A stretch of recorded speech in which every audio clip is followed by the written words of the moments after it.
Ellison Preschool, school-wide training, functional communication training, and video modeling.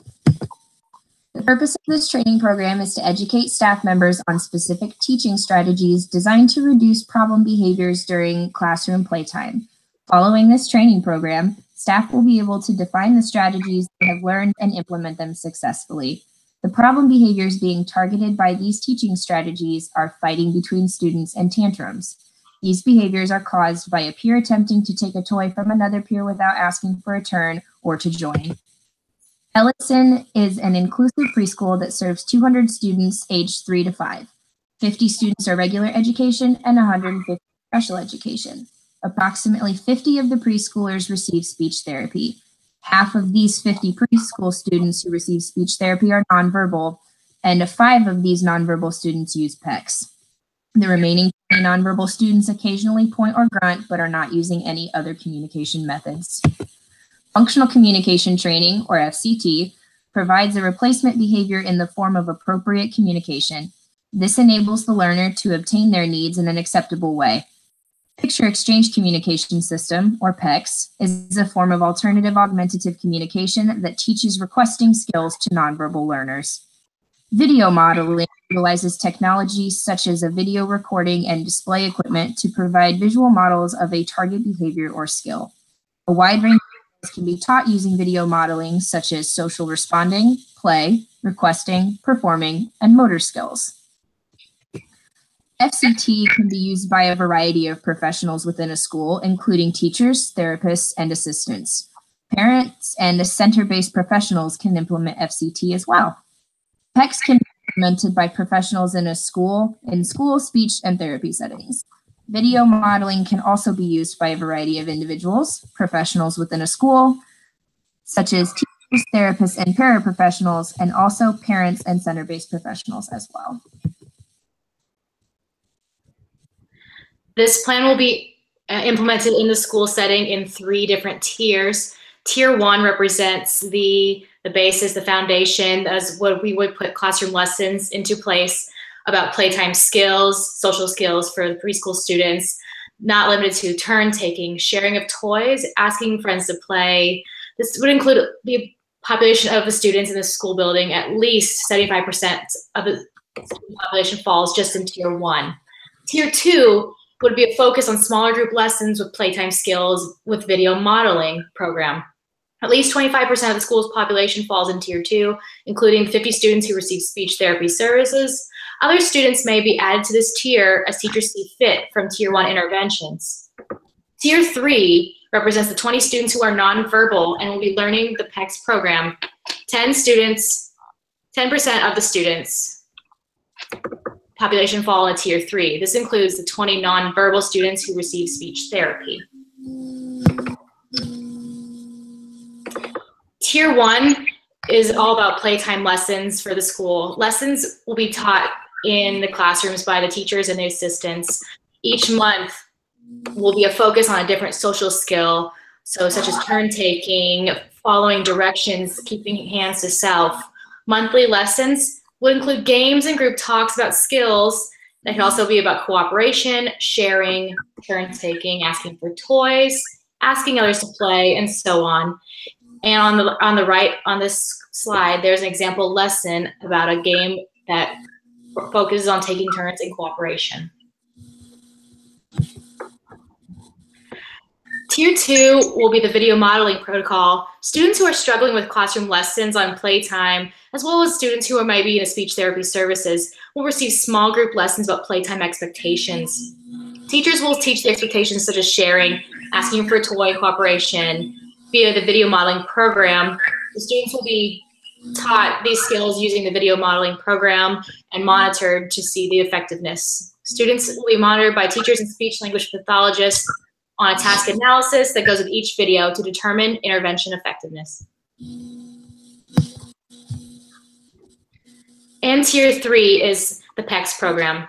20 out of 25 students who receive speech therapy and are nonverbal will begin the PECS program. The other 5 already participate in this program. Students learn to use pictures to communicate to the staff in the building. The speech language pathologists and teachers will all need to be trained in PECS. Students will learn to ask for certain toy items during playtime in order to lessen the behavior of grabbing toys from other students and fighting.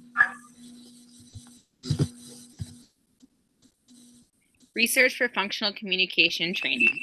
It's a teaching technique used to teach students to learn to communicate their wants instead of displaying negative behaviors in order to receive wanted items. It is commonly used to address problem behaviors in classroom settings. FCT works by rewarding a student for when they demand, which is another word for ask, for a wanted item. If they do not, the item is then withheld. The purpose of FCT is for students to develop the communication skills needed to ask for wanted items. Teaching functional communication. The first step is to identify a student and identify the problem behavior to utilize FCT with. The second step is to conduct a functional assessment. A functional assessment should be conducted in order to identify the function, which is another word for reason, of the problem behavior and what is reinforcing, which is another one for strengthening, the behavior. This must be done before implementing any interventions, which is another word for replacement behaviors. Step 3 is to define target behavior appropriate for functional communication training. The behavior should be observable and measurable and defined objectively. Step 4 would be to identify the replacement behavior. Once the function of behavior has been identified, a replacement behavior should then be chosen to replace the problem behavior, which in this case would be implementing a picture exchange communication system. Step 5 would be to gather materials. Gather materials needed to use PECs. For example, that would be picture cards or communication cards. When the replacement communicated behavior will involve requesting preferred items, make sure to preferred items that the learner might request, such as toys or games. Step 6 would be to direct students to utilize PEC system. The replacement behavior should be implemented by prompting, which is another word for directing the use of the PEC system. Use prompts to help the student use the PEC system correctly. Teaching should include most to least prompts. Start with hand over hand and gradually decrease it to verbal prompts until prompting is no longer needed. Step 7 would be to provide rewards for utilizing the functional communication training system. Initially, provide rewards, which would be edibles, tokens on a token board, every time the student utilizes the PEC system. As the student demonstrates the skill more consistently, rewards can be given less frequently. Step 8 would be to collect data. Data collection should focus on the interfering behavior targeted by the intervention, as well as the replacement communicated behavior being taught.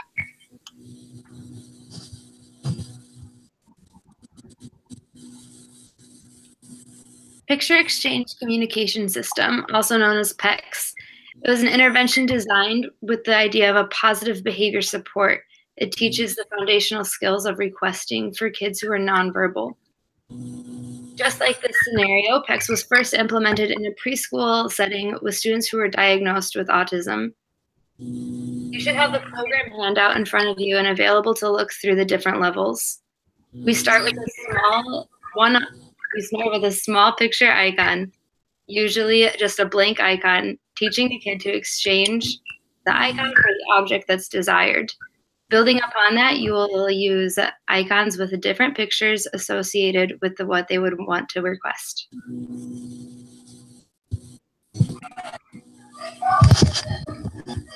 Here we have a video of what the PECS program looks like. In this example, the student has already gone to the part where they We're going to watch the first 30 seconds just to see what one trial of PECS would look like.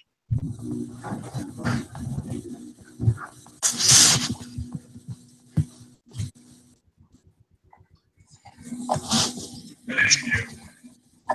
Much better.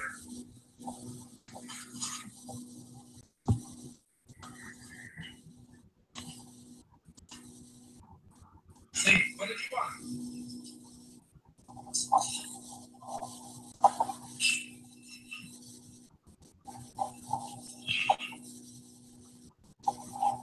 All right.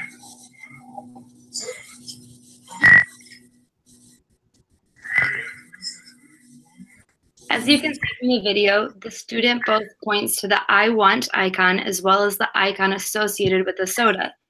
When he hands his tutor the full sentence strip, the tutor rewards him by giving him the soda that he requested. We can move to the next slide and not watch the rest of the trial.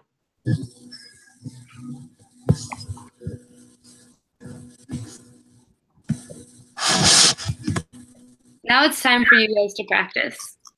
Take turns being the staff and being the student. This will help you get comfortable running the program as well as seeing what the program should look like when you do start to implement it with the students. An important aspect of this is to give feedback and ask questions.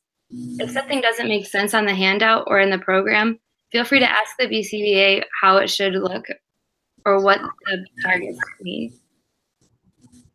As you're giving feedback to the staff that you're working with, feel free to let them know the things that they're doing well and the things that could be done slightly better. The goal is to be at a mastery level for this. Keep practicing until it's perfect. Don't give up. Guys, we have to stop. Are you okay? I just am stumbling so much over my words right now.